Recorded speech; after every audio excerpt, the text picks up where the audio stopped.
नमस्कार, जनवार्तामध्ये आपल्या सर्वांचं स्वागत। सर्वप्रथम पाहूया ठळक बातम्या।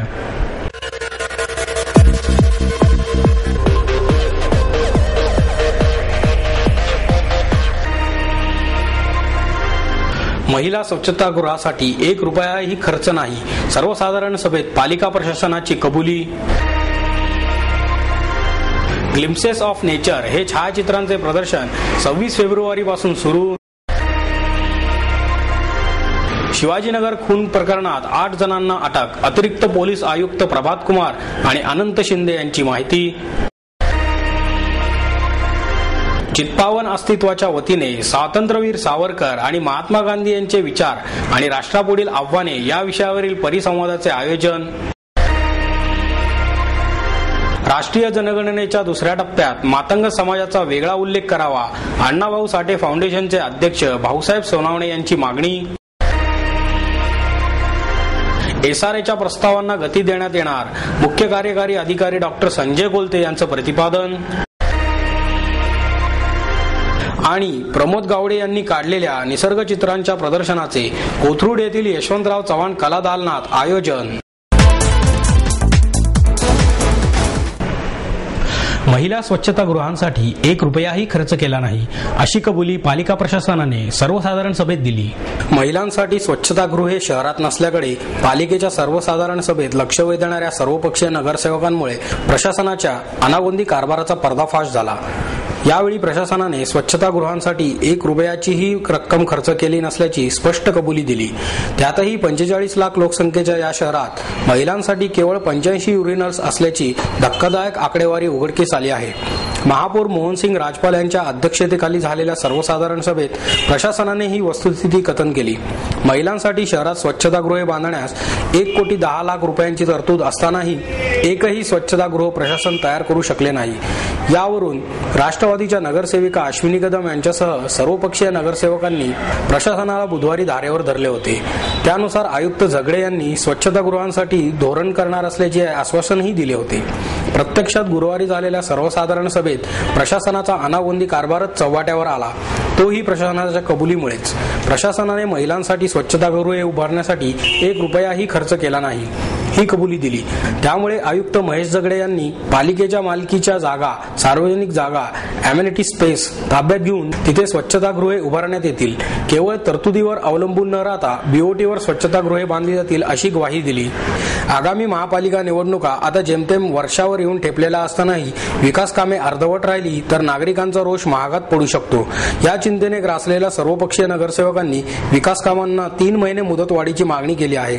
अंदाजपत्रकाची मुदत संपत आली तरी शहरातील बहुतांश विकास कामाची प्रक्रिया सुरू झालेली नाही। परिणामी लोकप्रतिनिधींचा बीपी वाढत आहे। पालिकेच्या सर्वसाधारण सभेत सर्वपक्षीय नगरसेवकांनी अशा विकास कामांना मुदतवाढ देण्याची मागणी केली होती। मार्च महिना जवळ आल्याने बजेटमध्ये मंजूर झालेली कामे पूर्ण करण्यासाठी आता धावपळ सुरू झाली आहे। पण अजूनही अनेक कामांची टेंडरे निघाली असली तरी वर्क ऑर्डर काढण्यात आलेली नाही। त्यामुळे मार्च पर्यंत ही प्रक्रिया पूर्ण झाली नाही तर तरतूदच लॅप्स होण्याची धास्ती नगरसेवकांना आहे। तसे झाले तर अर्धवट विकास कामे पुढची टर्म धोक्यात आणू शकते, याचीच चिंता नगरसेवकांना आहे। ग्लिम्प्सेस ऑफ नेचर हे छायाचित्रांचे प्रदर्शन 26 फेब्रुवारी पासून सुरू होणार आहे। अशा प्रभावी माध्यमातून या निसर्गापासून दूर जाणाऱ्या मानव समाजाला पुन्हा निसर्गाकडे नेण्याचा एक छोटासा प्रयत्न म्हणजे निसर्ग दर्शन हे छायाचित्रांचे प्रदर्शन। निसर्गात रमताना आलेले आनंददायी अनुभव इतरांनाही द्यावेत, हा हेतू आहे, अशी माहिती किशोर गुमास्ते यांनी पत्रकार परिषदेत दिली। चांगले निसर्ग चित्रण, विशेषतः वन्य प्राणी चित्रण, हे केवळ हातात चांगल्या प्रतीचा कॅमेरा आणि लेन्सेस असल्याने होत नसते, ते अतोनात प्रयत्नांनी आणि चिकाटीनेच साध्य होते।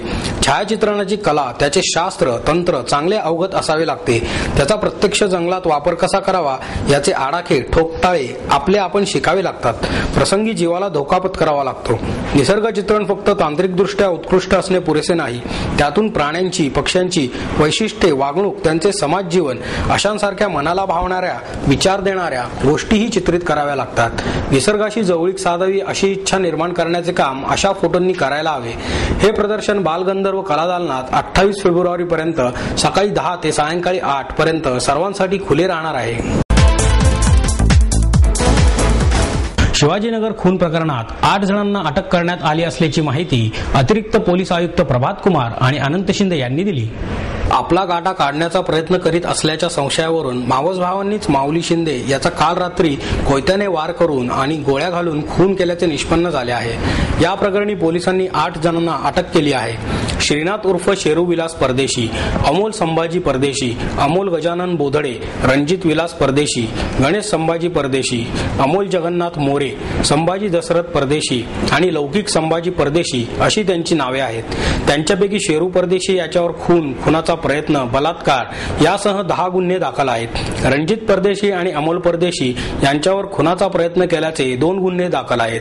गणेश परदेशी याच्यावरही खुनाचा प्रयत्न केल्याच्या गुन्ह्यासह 8 गुन्हे आहेत. खून झालेल्या माऊली शिंदे याच्यावर खून आणि खुनाचा प्रयत्न केल्याचे 2 गुन्हे दाखल होते अशी माहिती अतिरिक्त पोलीस आयुक्त प्रभात कुमार आणि अनंत शिंदे यांनी दिली. माऊली हा आपला काटा काढण्याच्या बेत आखत असल्याचा संशय शेरूला होता. त्यामुळे परदेशी बंधूंनी माऊलीवर वॉच ठेवला होता. काल तो आपल्या काकांना भेटण्यासाठी शिवाजीनगर गावठाणात आला होता. त्यावेळी शेरू आणि इतरांनी त्याला गाठून कोयत्याने वार करून गोळ्या झाडून खून केला. हल्लेखोरांनी एकूण 4 गोळ्या झाडल्या असून त्यापैकी 3 गोळ्या माऊलीला लागल्या. एका गोळीचे शिसे घटनास्थळी सापडले. या गोळ्या 7.65 mm च्या पिस्तूलमधून झाडण्यात आल्या आहेत. माऊलीच्या डोक्यावर, कानावर आणि पाठीवर हल्लेखोरांनी वार केले होते. या सर्वांना अतिरिक्त मुख्य न्यायदंडाधिकारी व्ही.के. कदम यांच्यासमोर हजर करण्यात आले. आरोपींनी वापरलेले कोयते, पिस्तूल हस्तगत करायचे आहे. आणखी कोणी साथीदार आहेत का याचा तपास करायचा असल्याचे सहाय्यक सरकारी वकील विनायक मुसळे यांनी सांगितले. न्यायालयाने सर्वांना 4 मार्चपर्यंत पोलीस कोठडी मंजूर केली. चित्पावन अस्तित्वाच्या वतीने स्वातंत्र्यवीर सावरकर आणि महात्मा गांधी यांचे विचार आणि राष्ट्रापुढील आव्हाने या विषयावरील परिसंवादाचे आयोजन करण्यात आले. यामध्ये प्रसिद्ध अभिनेते शरद पोंक्षे, चारुदत्त आफळे, ज्येष्ठ विचारवंत प्राध्यापक श. ना. नवलगुंदकर, ज्येष्ठ शिक्षणतज्ञ न. म. जोशी, मीनाक्षी आपटे, अरविंद पारसनी सहभागी झाले होते. यांच्याशी संवाद निवेदक सुधीर गाडगीळ यांनी साधला. यावेळी बोलताना नवलगुंदकर म्हणाले, सावरकरांनी हिंदू हा समाजवाचक शब्द आहे असे सांगितले. त्यांच्या राष्ट्रवादात एकात्मता, आपण इतरांपासून वेगळे आहोत, स्वातंत्र्यासाठी संघर्ष आणि मिळालेल्या स्वातंत्र्याची जपणूक, सर्वांगीण विकास असा अर्थ होता. ते जर समजले असते तर आज सर्वाधिक देशाचा पैसा हा लष्करावर खर्च केला जातोय, तो झाला नसता. रेल्वेतून एक अडाणीग्रस्त विदाऊट तिकीट प्रवास करत होता. त्याला एवढं माहिती होतं की या देशामध्ये मंत्र्यांना प्रवास फुकट असतो. जर समजा इन्स्पेक्टर आला, टीसी आला, तर त्याला आपण मिनिस्टर आहोत म्हणून सांगायचं अशी त्याच्या मनात कल्पना होती. बाय चान्स टीसी तिथे आला. टीसीने तिकीट मागितल्यानंतर हा म्हणाला तिकीट नाहीये. टीसीने विचारलं का नाही, तर हा म्हणाला मी मिनिस्टर आहे म्हणून. टीसीने विचारलं कोणता मिनिस्टर. आता पंचायत झाली, अडाणी असल्यामुळे काहीच माहित नव्हतं. जे नाव तोंडात आलं ते पटकन त्याने सांगितलं. तो म्हणाला मी श्रीमती इंदिरा गांधी आहे. आता याचं नशीब इतकं चांगलं होतं की तो ऐकणारा टीसी सुद्धा अडाणी असल्यामुळे तो म्हणाला की रोज तुमचं नाव ऐकतो पण समक्ष गाठपात्र आजच पडले. शरद पोंक्षे म्हणाले, 99.99% लोक विरोधात उभे राहिले तरी मी देशाच्या हिताचे बोलेन असे आम्हाला सावरकरांनी शिकवले आहे. हिंदू शब्दामध्ये व्याप्ती आहे, हिंदू ही जगण्याची पद्धत आहे असे ते सांगत असेही ते म्हणाले. एक साधी गोष्ट आहे हो, मी जेव्हा आपल्यांना म्हणतो आपले मला मदत केलीत ना तुम्ही, तरच ही लढाई मी जिंकू शकेन. ही लढाई जिंकण्यामध्ये, हे राष्ट्र स्वतंत्र करण्यामध्ये मला जेवढा इंटरेस्ट आहे ना तेवढा आपल्यांना नाहीये. हा अभ्यास सावरकरांनी केला होता. मग आपले काय करतात, 10 वेळा भीक मागायला आलाय मदतीची तर देऊया भीक. मदत करतो आपले, पण तो नुसतीच मदत करून थांबत नाही. योग्य वेळ आली की त्या मदतीचा मोबदला मागतो. हेच मुसलमानांनी केलं आणि 47 साली पाकिस्तान मागितलं. म्हणून हिंदू या शब्दाचा अर्थ नीट समजून सगळ्यांना सांगितलं असताना त्या हिंदू या शब्दामध्येच इतकी व्याप्ती आहे ना. हे दिसायला 2 अक्षर आहेत फक्त,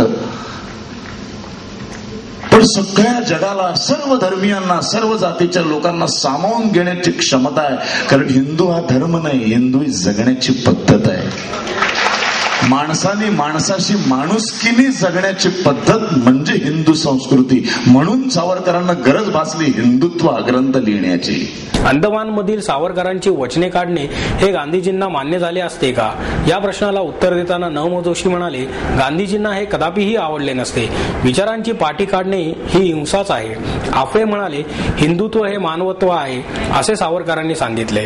त्यामुळे हिंदुत्वासाठी झगडण्यात कोणतेही पातक नाही, कोणताही न्यूनगंड नाही. आज अलेक्झांडरला जगज्जेता म्हणले जाते, पण गंगेच्या पलीकडचा प्रांत त्याने जिंकला का, असा सवाल करून ते म्हणाले, इंग्रजांचा मूर्खपणाचे लोण आपण आजपर्यंत पाळत आलो आहोत असेही त्यांनी सांगितले.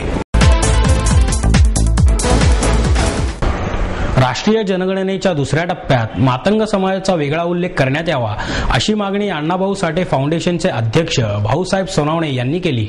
ब्रिटिश राजवटीमध्ये 1931 साली झालेल्या पहिल्या जातीनिहाय जनगणनेमध्ये मातंग समाजाची लोकसंख्या एकूण अनुसूचित जातीच्या 32.65% म्हणजे 33% होती.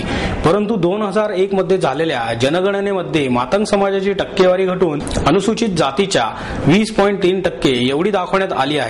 वास्तविक पाहता मातंग समाजाची लोकसंख्या घटण्याचे कोणतेही शास्त्रीय अथवा सबळ कारण दिसून आलेले नाही.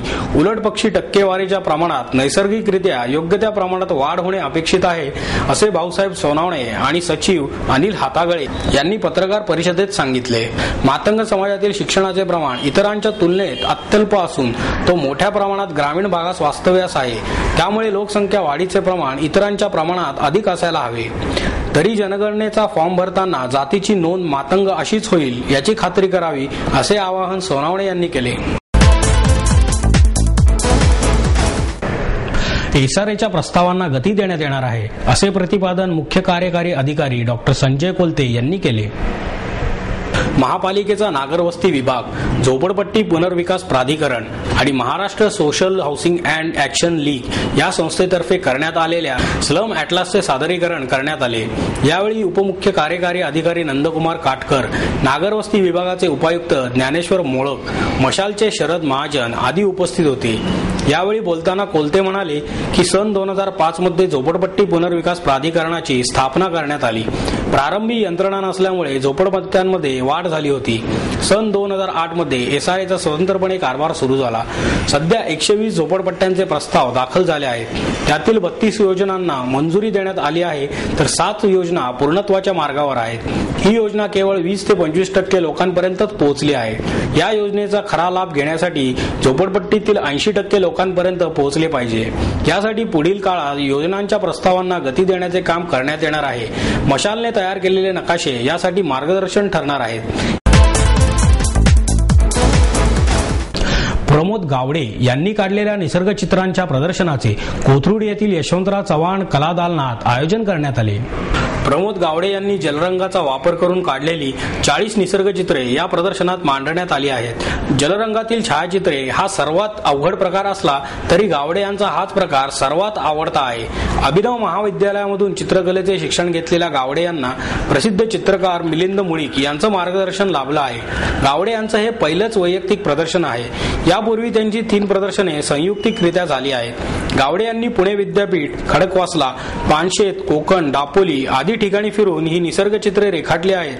हे प्रदर्शन 27 फेब्रुवारी पर्यंत सकाळी 10:30 ते रात्री 8:30 पर्यंत सर्वांसाठी खुले राहणार आहे.